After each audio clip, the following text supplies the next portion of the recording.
welcome to the shot of the day. Let's get to the news. Before I get to the news, I gotta accept this ALS ice bucket challenge I was issued by my friends' kids, Cam and Emily. Great kids, but you know, if kids ask you to do an ice bucket challenge for charity, you gotta do it, so here we go. 1, 2, 3. Oh, wait a minute. I live in California. There's a drought. You got to conserve water, kids. Don't worry. I'll write a check, but just consider this my dry ice bucket challenge. Love you, kids. Now go to bed or put some earmuffs on because I got to cuss. All right? I mean, maybe these kids are trying to kill me. They know I'm older, got the cholesterol issue. They wanted me to dump ice water on my head, so my ticker just calls it quits. I mean, maybe if we dumped ice water on Lou Gehrig, we could have froze him until there was a cure. Or we could have used liquid nitrogen. That would have been funny. That would have cracked me up and him. But, you know, like I said, it's a drought in California. But then again, if you use Common Core math logic, if everybody did the ice bucket challenge in California, that would probably solve the drought. I don't know. What's next? Are we going to do the frickin' warm water bucket challenge for prostate cancer? Somebody, you know, is sleeping, stick their hand in a warm bucket of water so they piss the bed. The only people I want to see doing the ice bucket challenge are freaking hot chicks reenacting Flashdance, you know, when they're sitting back in the chair half naked and the water comes down and the cold water, the nipples are out. Maybe go a little Elizabeth Berkley and freaking showgirls rubbing that ice on those nipples, because the ice bucket challenge sucks for guys. Because does the ice bucket challenge take shrinkage into consideration? I mean, come on.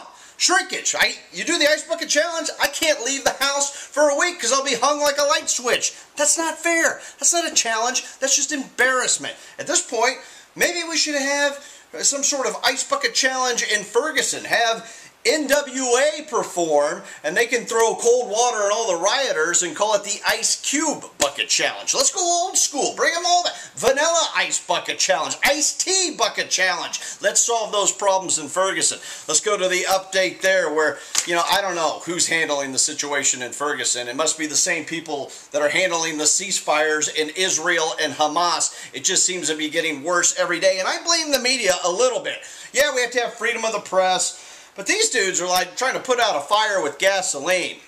These cameras show up. Just take one night off as an experiment and see if shit settles down. That's all I'm saying, because you want to talk about some Common Core racist math. Normally, you know, a negative times a negative equals a positive, but in this case, you have multiple sides, two sides with bad behavior, where a negative times a negative is not going to equal a positive. It's going to go Common Core and equal a negative. So people, you just got to get your shit together. And I realize it's the outsiders that are coming in and doing this. I mean, you know, I don't know. Don't put Obama in charge of border control in frickin' Ferguson. I mean, God knows who will show up there, but you got to do something.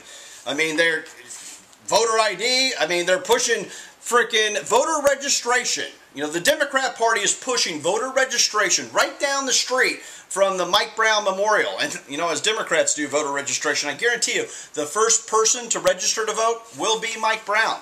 That's how they do that. That's how Acorn rolls. What else we got going in Ferguson? Let's see, got to get the media out of there. Eric Holder's mustache is showing up in Ferguson, and that mustache could cause a riot all on its own. Dude, shave that before you show up, because that mustache, Eric Holder's mustache, could incite a riot. Bring Oprah. Where's Oprah? If Oprah would show up in Ferguson and just give everybody a car, problem solved. Right there. Solving all the problems. But more information is coming out, and we still have to wait for all the facts. Yesterday I mentioned that, you know, a toxicology report showed that Mike Brown may have been on pot, and I'm going, well, you know, hey, he's going to be mellow, you know. I mean, worst theory would be he'd get the munchies and he ate the bullets, but that would be the worst theory ever. But then I started thinking about it, someone brought it up, yeah, pot makes you paranoid. So maybe, like I said, the cop didn't know he was part of that robbery. You know, he's on the weed, he's getting a little paranoid, a cop rolls up, he attacks the cop, and I heard their medical records from the cop had his orbital bone busted, which is the one right here. I've experienced that. I mean, friends of mine have experienced that. When you play hoops, it's a common injury. The cheekbone here shattered, the eye starts sinking into, you know, down below, could mess up your vision. Maybe that's why he had to shoot so much, because he couldn't see. One, he was in a lot of pain, had a concussion, you know, couldn't see. He's on his back, you know, no depth perception, and that's why he shot the guy. Who knows? You know, speculation right there. But as more evidence comes out, there's multiple sides to this story. It's not just black and white as MSNBC would like to make it. What else we got going? Oh, and then last night, St. Louis cops shoot and kill another man, robbing a convenience store with a knife this time. I mean, it just proves that, you know, the sequel is very rarely better than the original. That's all I'm saying right there. And with all this nonsense going on, all these riots, I mean, wasn't Obama a community organizer? Isn't this situation in Ferguson right in his wheelhouse? Can't he show up, get off on, stop vacation, and go organize the community? That's your wheelhouse right there. I mean, I wonder how many community organizers are being trained in the riot right now. God knows, don't want to know, but they'll probably be elected in 2016. Like I said, get Oprah there. What else we got? The Captain Ron Johnson. Love this guy. I think he could be a great leader. I don't know if he always wore them, but today I saw Captain Ron Johnson put on the Rick Perry glasses. Dude, don't go with the Rick Perry glasses. Rick Perry in a lot of trouble. He had to go turn himself in for, you know, going Obama and threatening to use his veto power. He had to do a perp walk. He got a mug shot going, but now he's got street cred. So Rick Perry, you got street cred. You're all gangster now. You can drop the glasses and drop your pants a little bit, show some Chris Christie man spanks, you know, showing out gangsta style. You could win in 2016. You could pull off the black vote now that you have street cred and you're full gangster. That's all I'm saying.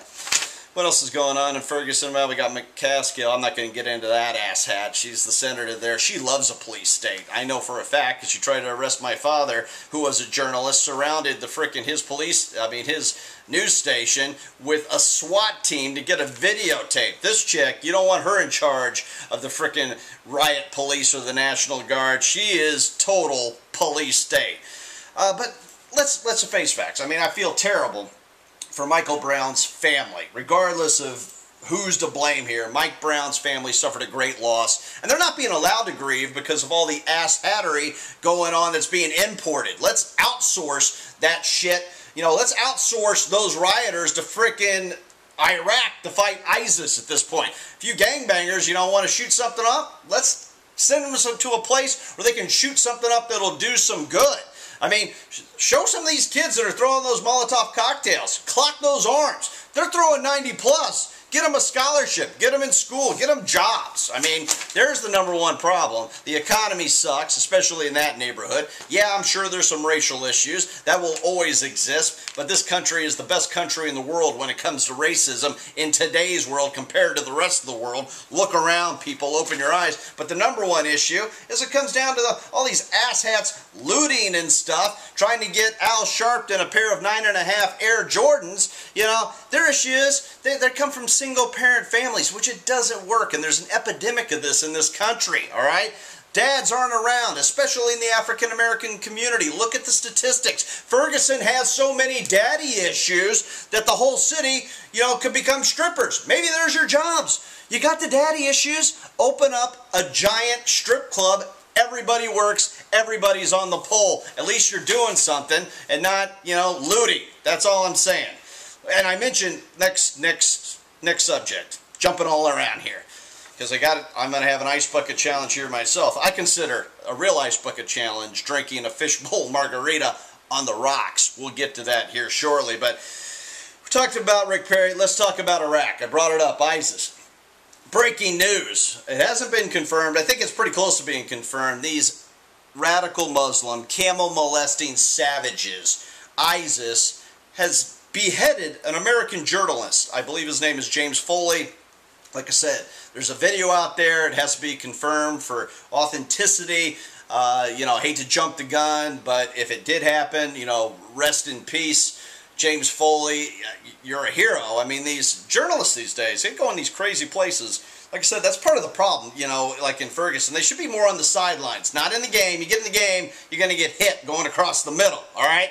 Same in Iraq. I mean, these guys are ballsy. They're going out there, and what are they really chasing? Yeah, they're chasing the truth and the story, but they're putting their life on the lines. And sometimes, you know, especially if you have family, if you're single, no kids, I don't know James Foley's status, but if he had married with kids, you know, this shouldn't happen, though. This is why, you know, you can't pick and choose, you know, oh, we're going to, you know, bomb ISIS on Monday, Wednesdays, and Fridays, and the other days are going to take off, and we're going to be out of here at a certain date and time, so commence with your ass hattery as soon as we punch the clock. You can't have that. We got to wipe out these radical camel molesting savages, and right there, an American, right there getting beheaded. You know, wasn't a Bo Bergdahl who wandered off the base, you know, trying to be a hero to Bill Ayers, all right, and got his other men killed. This is a photojournalist trying to show America that, hey,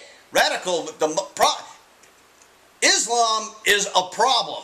Granted, it's radical Islam, but that's about 30% of the population, and another 50% looks the other way. At this point in this country, I say deport every not a citizen. If you're a citizen and a Muslim, God bless you, love to have you, love to see you speak up a little bit more. But everybody who isn't a citizen and is Muslim, time to outsource their ass and, you know, outsource and bring in the Mexicans, you know, great people, hardworking people that want to be here, that don't want to blow shit up. Bring them in, all right?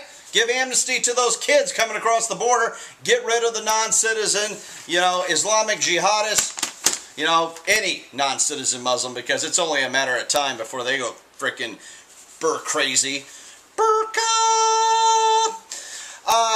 But we got to go wipe them out. You know, Obama bragged about taking back 2 cities, and then ISIS has got, oh, you're going to brag? You want to brag? Oh, here, we're going to cut this dude's head off. This is why he retook the dam. Maybe we shouldn't take the dam. Maybe that dam in Mosul that allegedly would flood the entire country of Iraq, you know what? Blow the dam, all right?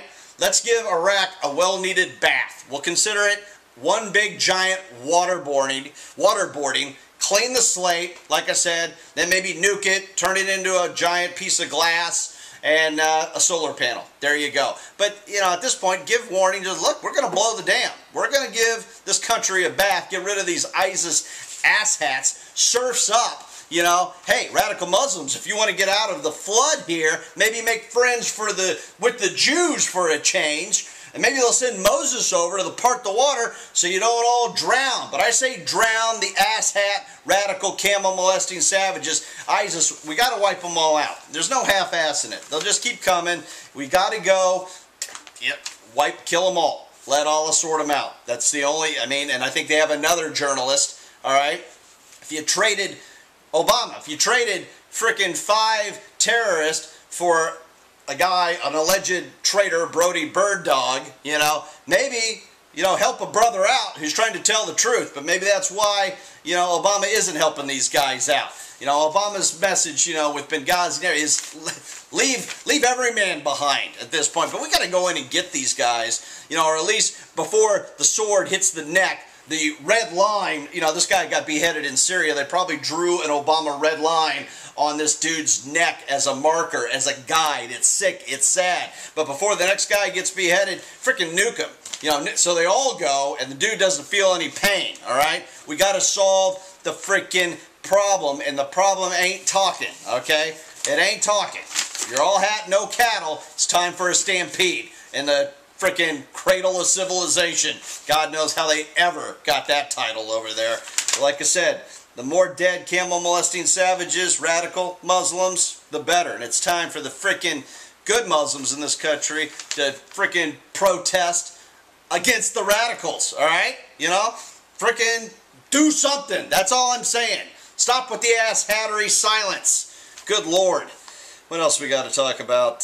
Johnny Manziel flipping off people during the Monday Night Football game on the Redskins sideline. Redskins, that's, I don't know, is that racist to say that? If the name Redskins is racist, why don't the players boycott? If it's racist, especially the African-American players, you know, who allegedly are constantly, you know, racism is towards them on a constant basis, according to the Obama administration. Why aren't the players boycotting? Why aren't they looting the stadium? Breaking into the vendors, getting free hot dogs and beer and gear for everybody. If it's where's the looting? But Manziel, I digress. Flipped off the Redskins, so maybe that's racist. He flipped off the Redskins, which was a racist move. I don't know. Maybe he can become a cop in Ferguson. I don't know what the hell's going on at this point. But I think he was always ready to flip people off. I think when Manziel does this, which I'll also call the Al Sharpton move, he was just warming his fingers up to do one of these. That's all. It's just warming them up. Oh, there you go. There you go. Good Lord. Instead of talk about the Expendables, the movie, I saw it. I enjoyed it because it's so bad, it's good. It's old school, just blow, and it makes you feel good. Like you want to see people, because we're not blowing up ISIS. Expendables 4 should be, let's blow the shit out of ISIS. All right, let's get ahead of the problem before they behead every freaking American, and that is their goal. But Stallone, not much of a script in The Expendables. Pretty sure he used Siri to write that script because it made no sense. Mel Gibson did a hell of an acting job in it, though. I give him credit there. Oh, rest in peace, Don Pardo. Great dude. Voice of Saturday Night Live. Bunch of voiceover work. Don Pardo died yesterday at the age of 93. Think that's it. Think I've covered everything. Congrats to that black girl pitching in the Little League World Series. That's awesome. But they're making it like it's all brand new. Dude, Tatum O'Neal, Buttermaker, done years ago. All right? More power to you. It's not the first time it's happened. Not the first time, no. You want to talk about real racism? I hate all the white people on that show, The Leftovers. It's awful. Especially the white people dressed in all white. You can't help but hate them. I hate Kill Whitey on the show, The Leftovers. Kill Whitey. Kill those creepy-ass crackers. And I can say that because I am the creepy-ass cracker, and that is my shot of the day. Oh, wait, I'm going to do another ice bucket challenge. Dunk the shot into a fishbowl margarita. This is how you do an ice bucket challenge right here, kids. Ice cold. The icy goodness needs to go in the inside, not the outside, where you can risk a heart attack and serious shrinkage. You don't want to take the risk. You don't want to take the shrinkage risk. I mean, it is. What is today? Tuesday? I guess the shrinkage would be over by the weekend, just in case, because you don't want to embarrass yourself. But if you do the ice bucket challenge, have a heating pad after you dry off. You don't want to electrocute yourself, but warm up your junk. Warm up your junk so you got a good hang going, so you don't embarrass yourself. That's all I'm saying. Follow me on Twitter at KMick, Shot of the Day, KMC, Shot of the Day, or at Shot of the Week. Please subscribe to this YouTube channel. Tell your friends. Thank you very much.